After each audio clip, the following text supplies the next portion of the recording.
Magandang hapon po sa lahat. God bless us all. Welcome po kayo sa ating gawain. Dito na po tayo sa mga awit 33:18 aking babasahin.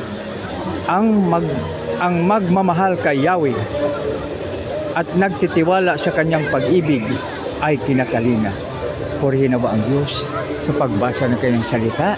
Mga kaibigan, napakabuti at napakadakila ang ating Panginoon. Napakaganda. Ano po ang sabi dito?